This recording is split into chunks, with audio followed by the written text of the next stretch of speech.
బేసిక్‌గా అమ్మాయిల్ని బయటికి పంపించడానికే భయపడతారు. మన ప్రొఫెషన్‌లో కొంచెం డేర్‌గా మనం ముందుకు వెళ్ళాలి. సో, డీఫేమ్ చేసేవాళ్ళు చాలామంది ఉంటారు.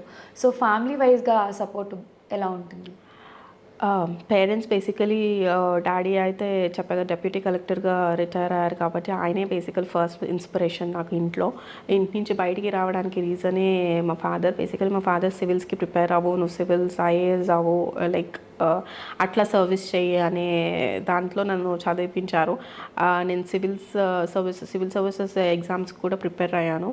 ఓకే. బట్ ఫార్చునేట్లీ నాకు ఈ అవకాశం వచ్చింది. అంటే తొందరగా పబ్లిక్‌లోకి వెళ్ళగలము. అంటే ఎగ్జామ్స్ రాసి కష్టపడి అటు వస్తామా, రామా, అంటే మనకి ర్యాంక్ కొట్టగలమా లేదా, ఈ ఆలోచన గందరగోళం గానే నాకు ఫార్చునేట్ ఏదైనా సర్వీసే కదా అన్న ఉద్దేశంతో నేను ఈ ఫీల్డ్‌ని ఎంచుకోవడం జరిగింది. But both my parents, mother, father ఇద్దరు సపోర్ట్ చాలా బాగుండింది. బట్ కొంచెం భయం అనేది ఉంటుంది కదా, మాకు ఇప్పటి వరకు అల్లారు ముద్దుగా పెంచుకున్న అమ్మాయి రోడ్ల మీద తిరుగుతుంది అంటే అందరినీ ఫేస్ చేయాల్సి వస్తుంది. ప్రతి ఒక్కరిని ఇలాంటి మాటల్ని కానీ ఇటువంటి ట్రోల్స్ కానీ. పాలిటిక్స్ అంటేనే ఒకరినొకరు తిట్టుకోవడం ఇలా ఉంటాయి కదా. సో అది కూడా ఫేస్ చేయాల్సి ఉంటుంది.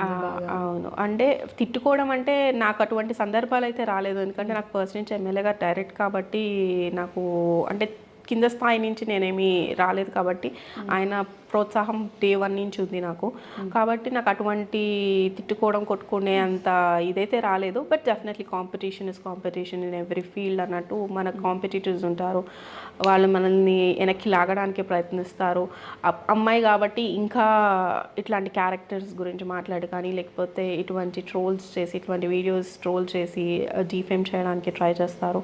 బట్ వీటన్నిటిని ఏంటంటే స్ట్రాంగ్గా ఆలోచించి మన ఫోకస్ మన అంబిషన్, మనం ఏమనుకుంటున్నామో దానిపైన ఫోకస్ పెట్టి ముందుకెళ్తే ఈ పొజిషన్లో ప్రాబ్లమ్స్ వచ్చినా వాటిని స్టెప్ బై స్టెప్ దాటుకుంటూ ఇవాళ ఈ స్టేజ్లో ఉన్నాం.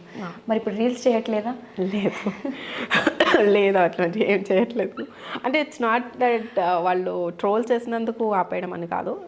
అదే ఎప్పుడో అప్పుడప్పుడు సరదాగా చేసుకున్న రీల్స్ కానీ regular it was not my profession basically. Just సరదాగా ఫ్రెండ్స్తో ఉన్నప్పుడు లేకపోతే ఎప్పుడు అందరం చేసుకున్నదే కదా. అందరూ ఆ టైంలో డబ్ స్మాష్ అని, ఇప్పుడు టిక్టాక్ ఇప్పుడు బ్యాన్ అయింది బట్ టిక్టాక్ ఉన్నప్పుడు అందరూ చేసుకున్నదే. బట్ వాంటెడ్లీ థెఫ్ట్ చేసి దాన్ని ట్రోల్ చేయడం వల్ల నాకు బేసికల్గా చెప్పాలంటే ఇంకా నాకు పబ్లిసిటీ అయ్యింది అది. అంటే అప్పటి వరకు తెలియని నేను ఫ్రీ ప్రమోషన్ చేశారని నేను పాజిటివ్ నోట్తోనే ముందుకెళ్ళాను. సో ఇప్పుడు రీల్స్ అయితే ఏం చేయట్లేదు? లేదు, ఇంట్రెస్ట్ లేదు. లేదు, అంత టైం లేదు. ఓకే, అక్కది లవ్ మ్యారేజ్ అని విన్నాను నేను, నిజమేనా? లవ్ మ్యారేజే. బేసికలీ తను పాలిటిక్స్లో తను ఉండేవాడు ఫస్ట్ నుంచి.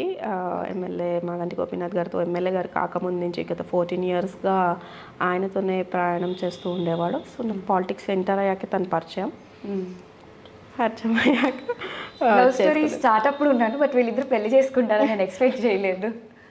అప్పుడు ఫ్రెండ్స్ కదా? అవును. ఎలా స్టార్ట్ అయింది అసలు? ఎవరు ఫస్ట్ ప్రపోజ్ చేశారు? తనే చేశాడు. తను చేశాక ఇంకా ఏమంటారు, అదేదో సినిమాలో చెప్పినట్టు చేసేయాల్సి వచ్చింది. ఇక్కడే ఉన్నారు? లేడు, ఉన్నాడా? ఉంటే ఆన్సర్ చేంజ్ అయిపోతుందా? లేదు, ఏం చేంజ్ అవ్వదు, కానీ చెప్తున్నా లేదు అంత సపోర్ట్ చేస్తుంటే చేయాల్సి వచ్చింది అని చెప్పి. లేదు, జస్ట్ కిడింగ్. లేదు, తను చాలా సపోర్టివ్ పర్సన్.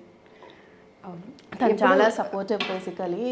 అంటే పాలిటిక్స్లో ఉండాలి అంటే పాలిటిక్స్లో సేమ్ ప్రొఫెషన్, బేసికల్గా సేమ్ ప్రొఫెషన్, డాక్టర్ని చేసుకోవాలి, ఇంజనీర్ చేసుకోవాలన్నట్టు నాకు పాలిటిక్స్లోకి ఎంటర్ అయ్యాక పొలిటికల్లీ కెరియర్ బిల్డప్ చేసుకోవాలి అనుకుంటే డెఫినెట్గా ఇందులో ఉన్న వాళ్ళు మాత్రమే అర్థం చేసుకోగలరు. బేసికలీ అంటే దీంట్లో టైం ఫ్రేమ్ ఉండదు, ఎప్పుడంటే అప్పుడు వెళ్ళాలి, మిడ్ నైట్ పబ్లిక్ ఫోన్స్ వచ్చినా వెళ్ళాల్సి వస్తుంది. సో తను ఇదే ఫీల్డ్లో ఉంటేనే అది పాసిబుల్ అవుతుంది. సో డెఫినెట్గా మేము అనుకున్నాం ఒకరినొకళ్ళు అర్థం బేసికల్గా నేనేంటి అనేది తను బాగా అర్థం చేసుకున్నాడు కాబట్టి యాక్సెప్ట్ చేసి. ఇంట్లో ఏమన్నా ఇష్యూస్ అయ్యాయా? అంటే లవ్ మ్యారేజ్ కదా, యాక్సెప్ట్ చేయకపోవడం? డెఫినెట్గా ఉంది. బట్ ఏంటంటే నా కోసం నా ఇష్టం కాదనలేక వాళ్ళు యాక్సెప్ట్ చేశారు. కొన్ని అయినాయి కానీ బట్ స్టిల్ నా ఇష్టం ఎందుకు కాదనటం అనేది, తను ఇదే ఫీల్డ్లో ఉండాలనుకుంటుంది, ఇదే ఫీల్డ్లో ముందుకెళ్ళాలనుకుంటుంది కదా. తను సపోర్ట్ చేస్తాడు అన్నట్టు తనే వచ్చి మా పేరెంట్స్ కూడా మాట్లాడి నేను సపోర్ట్ చేస్తా తనకి, ఎప్పుడు నేను ఉంటా విన్నంటూ అని ప్రామిస్ చేసి చేసుకున్నాడు. 2018లో అయింది మ్యారేజ్. 18. ఓకే, మ్యారేజ్ లైఫ్ ఎలా ఉంది? చాలా బాగుంది. అంటే అనుకున్నట్టే బేసికలీ తను 2 years ముందు పరిచయం కాబట్టి తను ముందు ఎలా ఉన్నాడు ఇప్పుడు కూడా అలా అంతే సపోర్టివ్గా ఉంటారు లైక్. అంతే సపోర్టివ్గా ఉన్నాడు. తన సపోర్ట్ ఆబ్వియస్గా ఇంట్లో హస్బెండ్ కానీ పేరెంట్స్ సపోర్ట్ ఉంటేనే మనం బయట ఇట్లా 24/7 సర్వీస్ చేయగలుగుతాము. కాబట్టి తను ముందు ఎలా ఉన్నాడు ఇప్పుడు కూడా అట్లనే ఉన్నాడు, అంతే సపోర్టివ్గా ఉన్నాడు.